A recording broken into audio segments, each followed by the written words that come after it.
Your Excellency, welcome to Sputnik Africa. Thank you very much for accepting our invitation. It is a great honor for our agency. Thank you. Your Excellency, your visit is taking place as part of the celebrations for the 80th anniversary of Russia's victory in the Great Patriotic War. Yesterday, you attended the parade on Red Square. What are your impressions of this experience? In your opinion, how significant were the celebrations? Perhaps which equipment impressed you the most? All right, thank you very much. As you mentioned, the context is indeed the celebration of Russia's victory in the Great Patriotic War, as it is called. We were very impressed by the parade because it began with the entire motorized section featuring vehicles.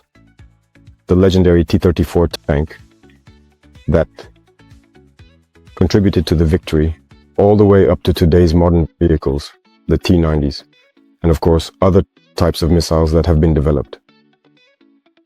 It made a big impression on us, taught us many lessons, and allowed us to see how Russia has evolved technologically in the military field from that great war up to today. All right. Mr. President, why was it important for you to accept President Putin's invitation and join Russia in these celebrations? It's important to me for several reasons. First of all, because it's an invitation from a friendly country. Russia and Burkina Faso are now working closely together. Our cooperation is quite strategic, which means we must come and take part alongside the Russian people. Secondly, in that same war, our ancestors also contributed to the liberation of Europe, to the fight against Nazism, which means we share a common history in celebrating this victory. That is very important. And another thing is that today, Russia and Burkina Faso are fighting the same battle. We are living in a world that I would describe as unilateral. We want a multipolar world. We want a world that is free, independent, a world of peace, where nations do not dictate to other nations what they should do and how they should be. So Russia is actively engaged in this struggle, which is also a fight for denazification, if I may say so. And so we too are engaged in the same kind of struggle against imperialism, which seeks to enslave us, which wants to keep us in bondage. So we therefore share the same perspectives. So it was very symbolic for us to come and take part alongside the Russian people in this celebration. Making efforts to fight and eradicate terrorism. Do you see any similarities between our two peoples, and how do these similarities manifest themselves more concretely? Yes. I have learned many lessons from this celebration, and there are many similarities in the struggle we are currently waging. Look at the Soviet people who sacrificed nearly 27 million lives to achieve this victory. At one point, they could have said, "That's enough," signed an armistice, and given up.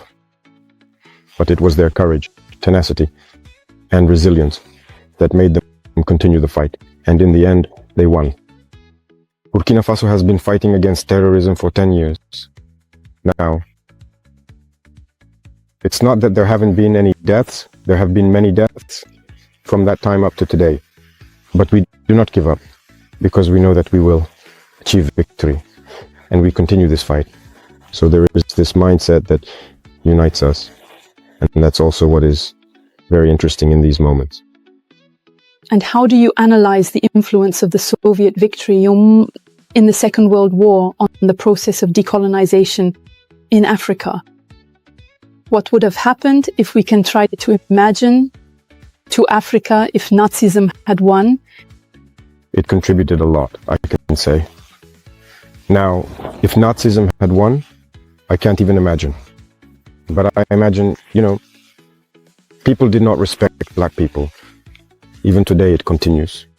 Black people have always been labeled as subhuman. Some actually saw us as animals. You've heard the stories of colonization, of slavery. Black people were tortured, displayed in cages like wild animals in Europe and so on. Black people were castrated to prevent them from even having offspring. black people were treated as less than animals. You know that. In Congo, cardboard was considered more valuable than black skin. They preferred to dry rubber on black people's skin rather than pay for cardboard to dry the rubber. Black people have suffered a lot. So slavery for centuries and centuries, colonization. This war, you see, they came and took our ancestors without their consent. They sent them to the slaughter on the front lines. And when they returned, you heard what happened in Senegal. When they tried to claim their money, they were killed. That is to say, they do not consider black people. And yet they went to fight alongside so-called allies who treated them like that. But imagine if Nazism had won. It would have been a disaster. So that's why I say it was a fight that had to be fought. It was utter madness in the world. It was a fight that had to be fought, and Africa took part. And today we can say thank you, because the people who made the greatest sacrifice were the Soviet people. No one lost as many people, no one experienced as much destruction during the war as the Soviet people. So we are grateful, and I think it was necessary for the world to be as it is today, and for Africa to be able to hope to carry on as well. Thank you very much for your answer. Mr. President, you recently declared that Burkina Faso will be the graveyard of terrorism. Are you setting concrete deadlines to completely defeat it?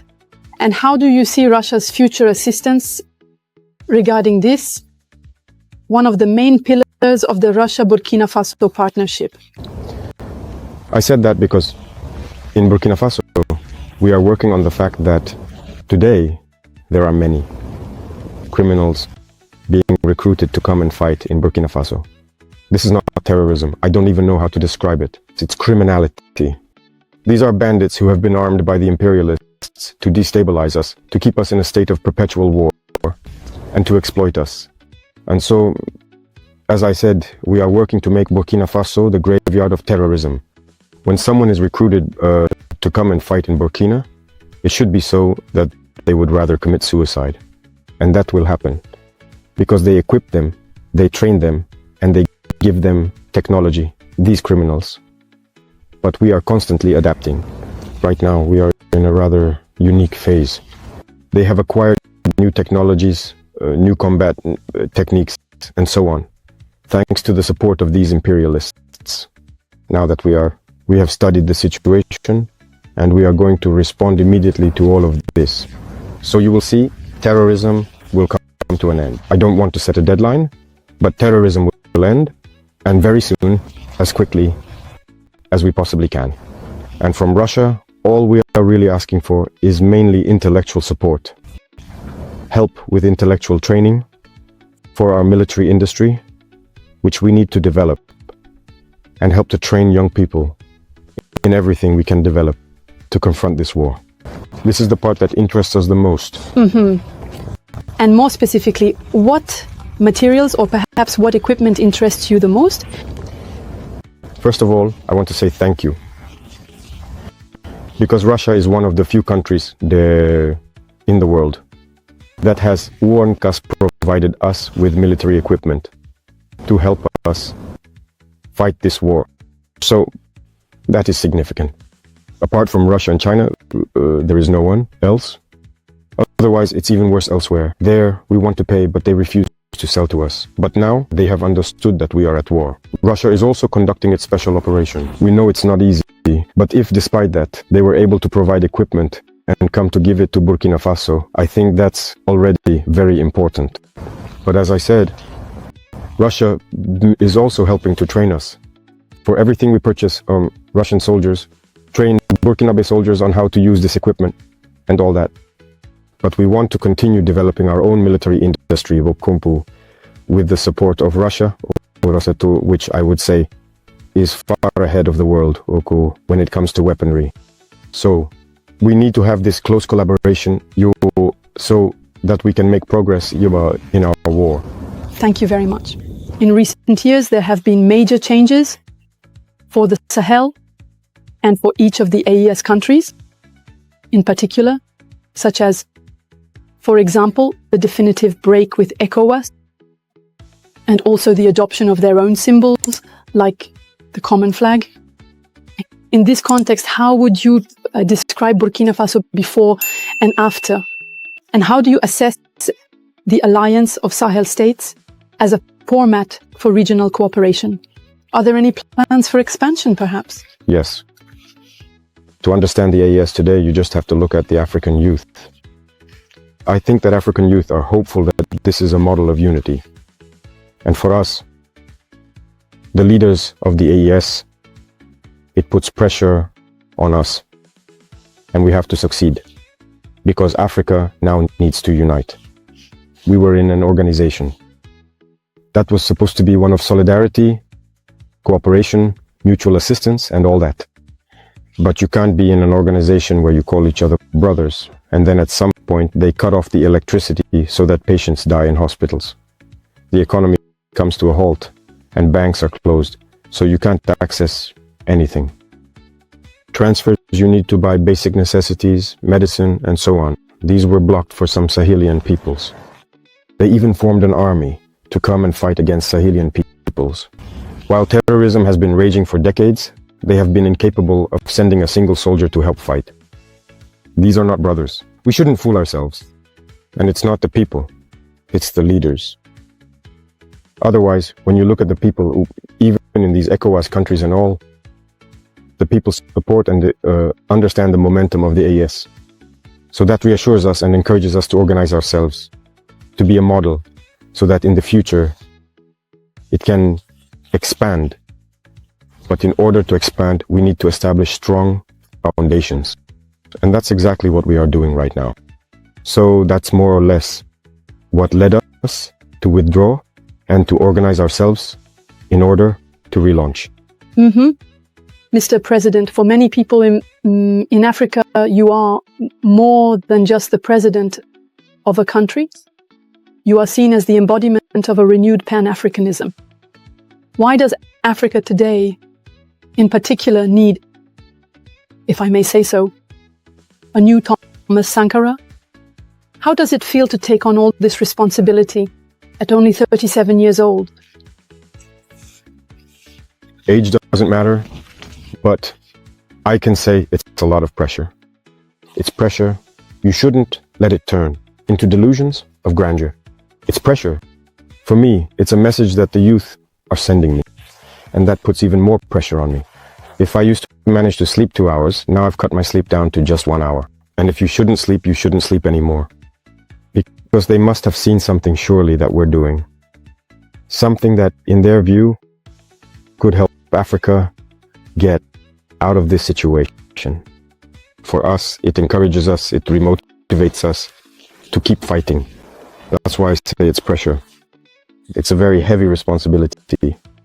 And I can promise that all we can do is not to betray, to keep following our path of Pan-African struggle. We hope that it will inspire all African youth, and that the Pan-Africanism we long for so much can become a reality. Because Africa has suffered a lot. It's time for us to unite, to work together, to develop ourselves. Just as Africans go elsewhere to see the world, to see money and everything else there is. In Africa, it's possible. It is possible. So this is our mission, and we are going to take it on. Mr. President, more and more African countries are asserting their sovereignty and demanding the withdrawal of Western troops from their soil. Recently, for example, Chad, Senegal, and Côte d'Ivoire have made similar requests. In your opinion, where did the West go wrong in its relations with the African continent? Well, what I know is our own situation. We were at war. We lived with Western troops and all that. We saw, and we decided to part ways with those troops because it doesn't fit with our struggle. On the contrary, it actually amplifies the problem. As for the other countries that have separated, I can't speak for them because they made their own decisions to separate. But then President Macron said that he was the one who told them to find a solution and all that. I can't get into that debate. Only they know the truth. But one thing is certain. You can't talk about sovereignty while having another country's army on your soil telling you what to do.